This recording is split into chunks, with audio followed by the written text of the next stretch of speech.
Namaste. Good afternoon, everybody. At the very outset, let me convey my heartiest best wishes to all my professional brothers and sisters all over the country and the world as a whole on the occasion of the World Veterinary Day. I am very thankful to the Indian Veterinary Association for considering me to deliver the thematic lecture of the World Veterinary Day entitled Environmental Protection for Improving Animal and Human Health. Friends and respected members of the profession, today we are celebrating this auspicious day when the entire planet is facing a critical situation arising out of the dreaded COVID 19 pandemic. Nobody yet knows how this crisis will end, how many will survive this viral onslaught. Millions are affected worldwide, thousands are dying every day. Such a situation makes this topic really relevant today. When we look back to the day when the first unicellular organism appeared in water, we can understand that it was a favorable condition that had evolved in the aquatic ambience. The entire plant and animal kingdom have evolved over millions of years as the planet's condition became more and more congenial for the same. So, in one word, we can say that if healthy or favorable environmental conditions are not maintained, all the species will go extinct one by one. Therefore, it is needless to say that unhealthy environmental conditions will make us all sick. Newer and newer viral and bacterial diseases in the recent decades is a testimony to this. Probably mankind, being the self proclaimed custodians, has done a blunder by allowing itself to proliferate exponentially with no consideration to the carrying capacity of the planet. I think the root cause of all maladies that has affected the environment today is the burgeoning human population, particularly after the Second World War. The evil effects of these have been manifold precipitated by the so-called improvement in human lifestyle, feeding habits, luxury, etc., without any consideration to their fallout on the environment.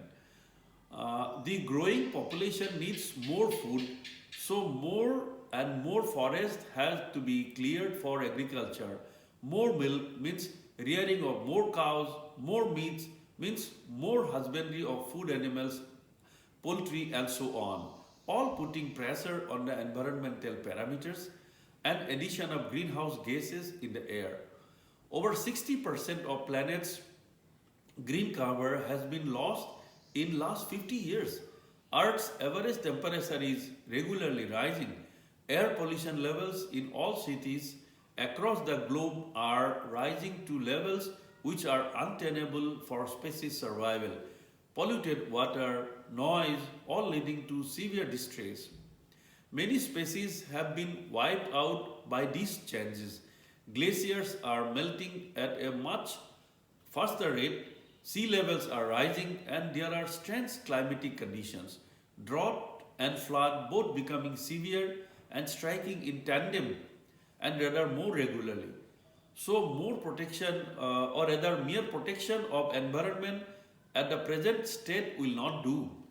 We will have to work to improve it to negate these damaging effects if we want to improve animal and human life. Many people think environment means only the trees and rivers, but in the real sense, soil with all its microbes and nutrients, water, air, forests, oceans, glaciers are all important components of the Earth's environment, and its health is directly related to the health of the animals and humans that inhabit it. Rising ambient temperature favors vector-borne protozoan diseases in livestock and companion animals.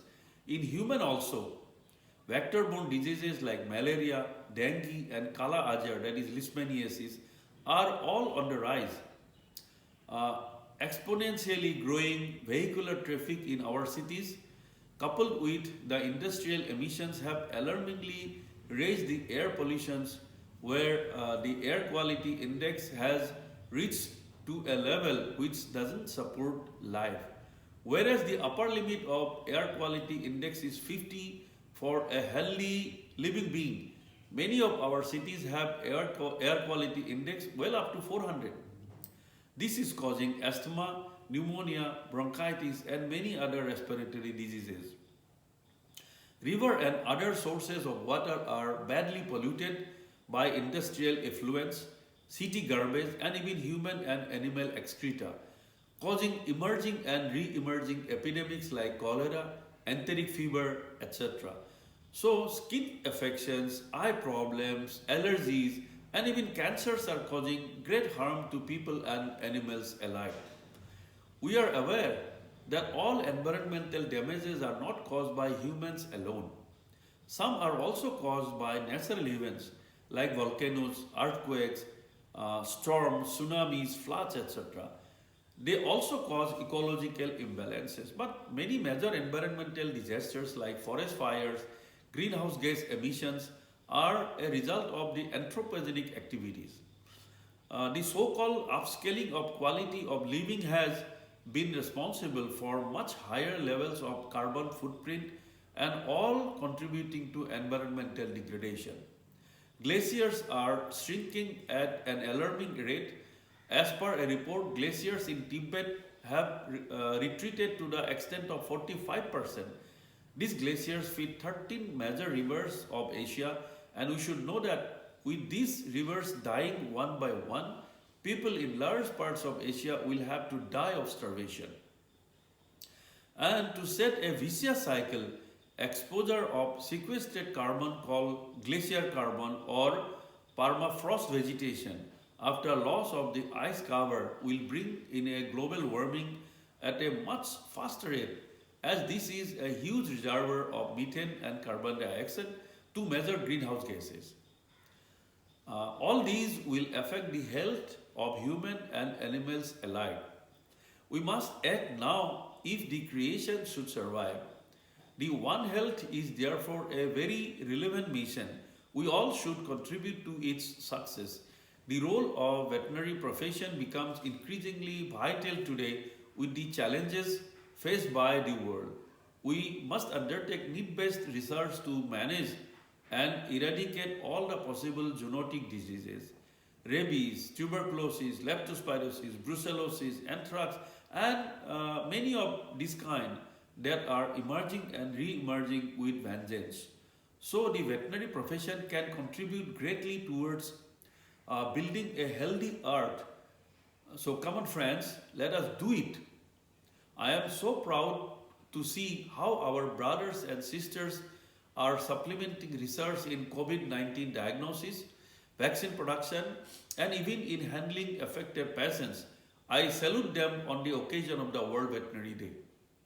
Now let us talk about some mitigation measures, how we can maintain the health or improve the health of the planet by sharing of knowledge and keeping balance among nations in dealing with climate change, helping people and nature to adapt to the changing climate, combat deforestation and take up afforestation measures, engage with different stakeholders to reduce carbon emissions, more and more use of renewable energy like solar and wind power, provide help to the developing nations to adopt clean energy sources like wind and solar power, water harvesting and measures to keep surface and groundwater levels constant and free from pollution, less and less use of fossil fuel, and revert back to the organic living of our ancestors so as to leave good memories and not carbon footprint on the earth. So friends, probably the pandemic has given us a big jolt. So let us wake up and resolve that we will not further damage the environment of the planet. We will try to heal it with all our individual and collective efforts. So thank you. Jai Hind.